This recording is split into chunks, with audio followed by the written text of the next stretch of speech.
Doctor Baba Saheb Ambedkar open university.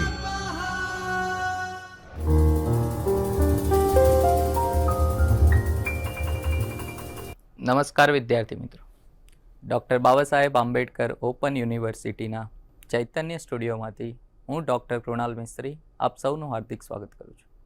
વિદ્યાર્થી મિત્રો, આજે આપણે દ્વિતીય વર્ષ બીકોમમાં આવકવેરો અને જીએસટી, જેનો કોડ છે BCTAXN 205, જેમાં ભાગ 1માં એકમ નંબર 4 રહેઠાણના દરજ્જા વિશે ચર્ચા કરીશું. રહેઠાણનો દરજ્જો આપણે જ્યારે જોતા હોઈએ આવકવેરા કાયદા પ્રમાણે, તો એમાં મુખ્યત્વે આજના લેક્ચરમાં આપણે કયા કયા મુદ્દાઓની ચર્ચા કરીશું તેના વિશે સમજીએ. સૌથી પહેલાં આપણે પ્રસ્તાવના સમજીશું, ત્યારબાદ રહેઠાણનો દરજ્જો શું છે તેના વિશેનો ખ્યાલ મેળવીશું, તેનો અર્થ આપણે ધ્યાનમાં લઈશું. રહેઠાણના આધારે જે કર ભરનારનું વર્ગીકરણ છે એ કેટલા ભાગમાં કરવામાં આવ્યું છે અને એને આપણે કઈ રીતે ઓળખી શકીએ તેના વિશેની ચર્ચા કરીશું. અને ત્યારબાદ રહેઠાણનો દરજ્જો જ્યારે નક્કી કરવો હોય તો એના માટેની કઈ કઈ શરતો છે અને એ શરતોનું પાલન થતું હોય તો એના પ્રમાણે આપણે કઈ રીતે એનો રહેઠાણનો દરજ્જો કોઈ પણ જે કરદાતા છે તેનો નક્કી કરી શકીએ તેના વિશે આપણે ચર્ચા કરીશું. તો સૌથી પહેલાં તો અહીં આપણે એ સમજીએ કે જ્યારે આપણે રહેઠાણના દરજ્જાની વાત કરતા હોઈએ તો આવકવેરા કાયદા પ્રમાણે, કારણ કે ભારતીય નાગરિક હોય તેણે કરવેરા ભરવા, ભારતમાં આવકવેરો ભરવો એ જરૂરી નથી, કારણ કે ભારતીય નાગરિક એ જ ભારતનો રહેવાસી છે કે નહીં એ અહીંયા આપણે ચકાસવું પડે. એટલે ભારતીય નાગરિક હોય એને આપણે ભારતનો રહેવાસી એવું કહી ના શકીએ. આવકવેરા કાયદા પ્રમાણે તે માન્ય નથી, બરાબર.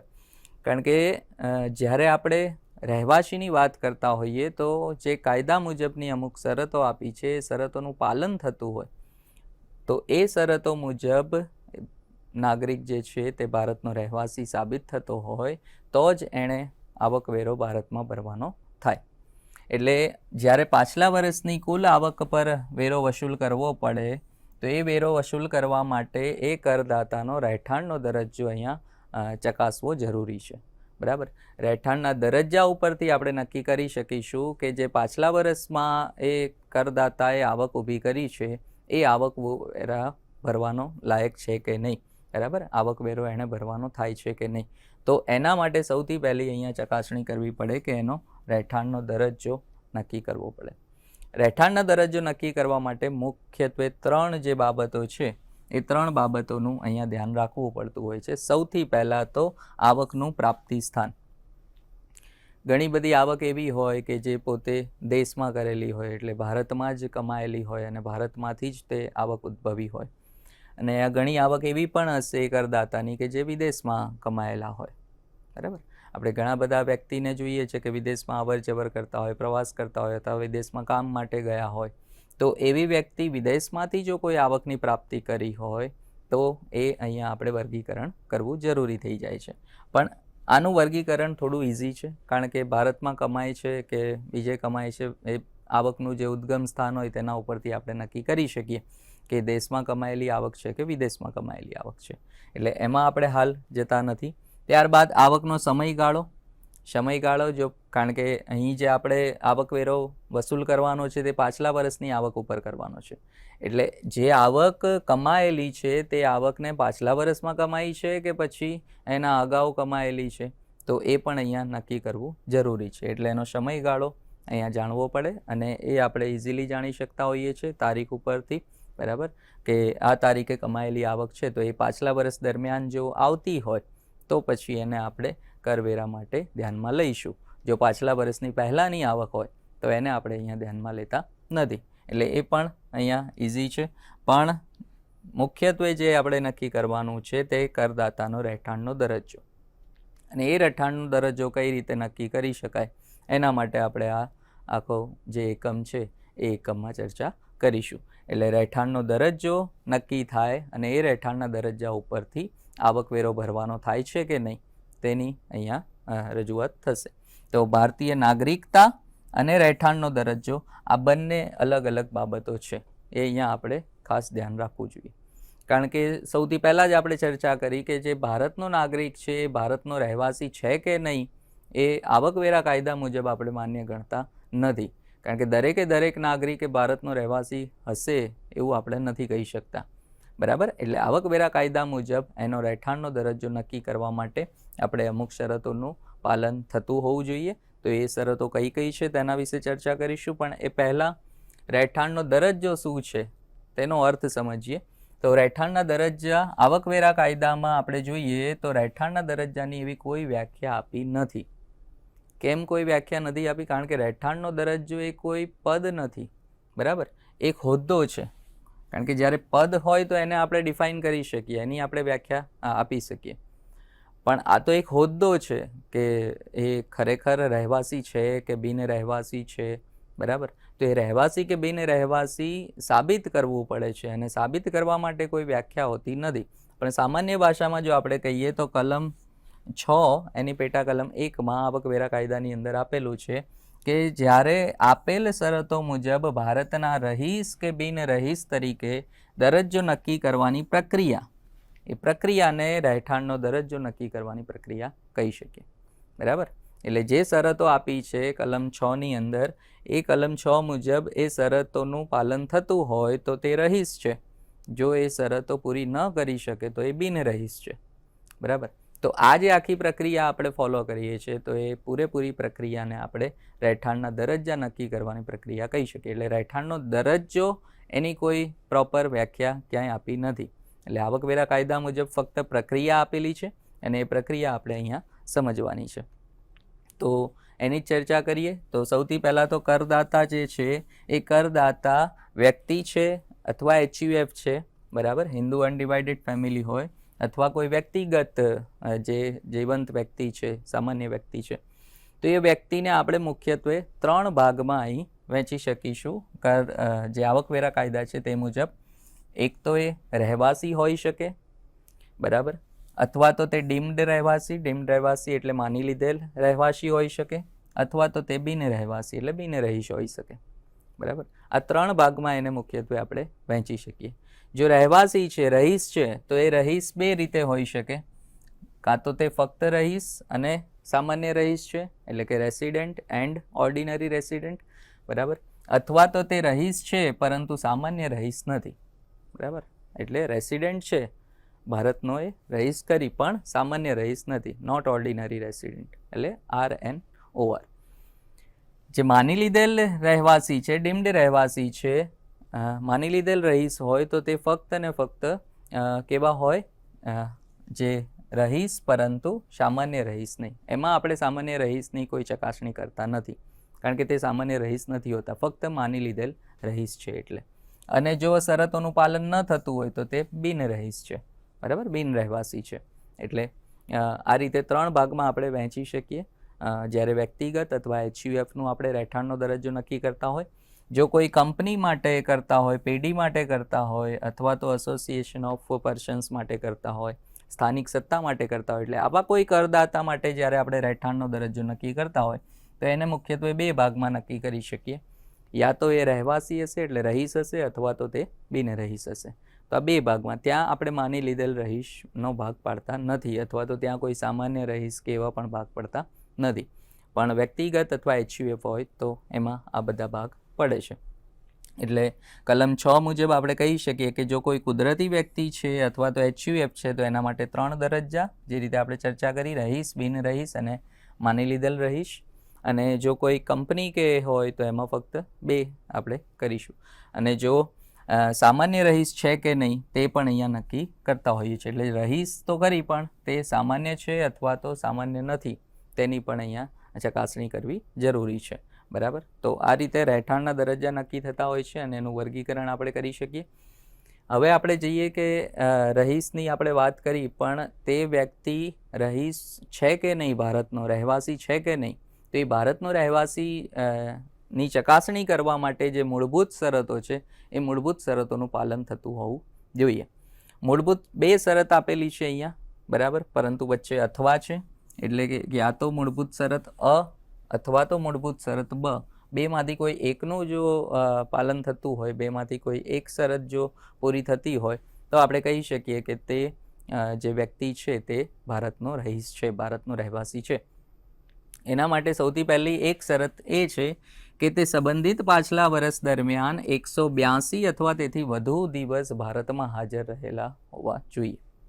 બરાબર, તે વ્યક્તિ ભારતની અંદર, એટલે જે વર્ષ માટેનો તે કરવેરો ભરી રહ્યો છે તે પાછલું વર્ષ દરમિયાન ભારતની અંદર 365 દિવસમાંથી 182 અથવા તો એનાથી વધારે દિવસ જો હાજર રહ્યો હોય તો પછી તેને આપણે રહીશ કહી શકીએ, રહેવાસી કહી શકીએ. બરાબર, પછી તે સામાન્ય રહીશ છે કે નહીં તે ચકાસવું પડે. એના માટે વધારાની શરતો છે, એ વધારાની શરતો આપણે આગળ ચર્ચા કરીશું. પણ હાલ આપણે એ નક્કી કરી રહ્યા છીએ કે તે રહીશ છે કે બિન રહીશ. જો આ શરતનું પાલન થતું હોય, બરાબર, તો તે રહીશ છે. નથી થતું, સપોઝ તે 182 દિવસ નથી રહ્યા લાસ્ટ યર દરમિયાન, બરાબર, પાછલા વર્ષ દરમિયાન તે 182 કરતાં ઓછા દિવસ રહ્યા છે, તો પછી આ શરતનું પાલન નથી થતું.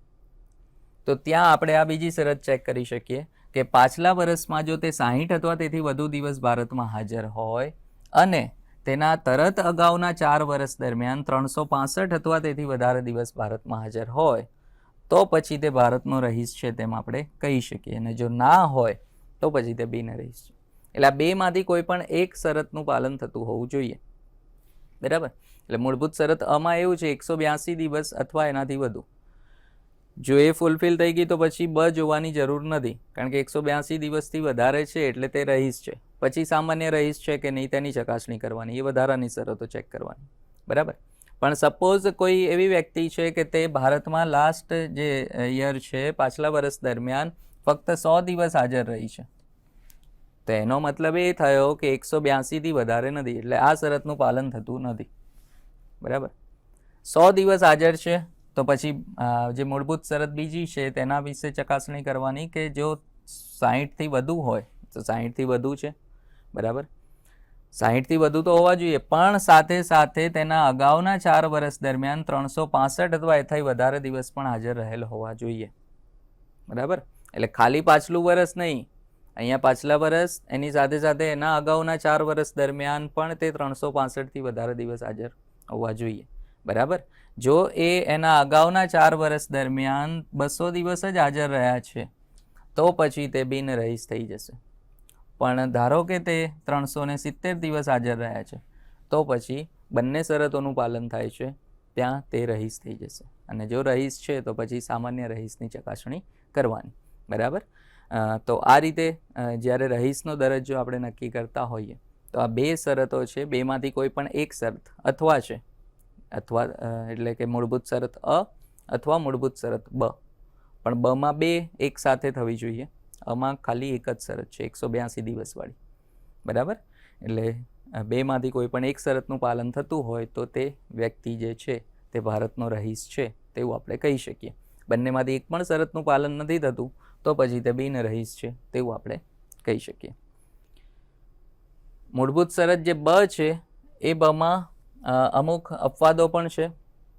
મૂળભૂત શરત બમાં અ જે હતી 182 દિવસ એમાં કોઈ અપવાદ નથી, પણ જ્યારે આપણે બની ચકાસણી કરતા હોઈએ તો એમાં અમુક અપવાદ છે. એક અપવાદ એ છે કે જો કોઈ ભારતનો નાગરિક છે, એટલે કે ભારતનો રહેવાસી છે, એ ભારતનો નાગરિક વિદેશમાં નોકરી અથવા ધંધા માટે જતો હોય અથવા તો ભારતના જે વહાણ પર કાર્ય કરતો હોય એટલે ક્રૂ મેમ્બર તરીકે કામ કરતો હોય, બરાબર, જહાજમાં કાર્ય કરતો હોય, તો પછી ત્યાં એણે જે મૂળભૂત શરત બ છે એની કોઈ ચકાસણી થશે નહીં. ખાલી શરત અ મુજબ તે રહીશ છે કે નહીં તે જોવાનું.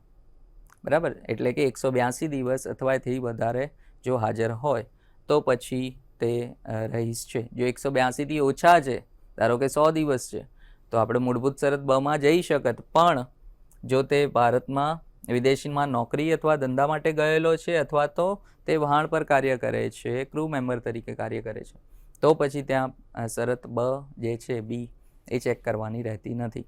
બરાબર, અ મુજબ જ તે રહીશ હોવો જોઈએ.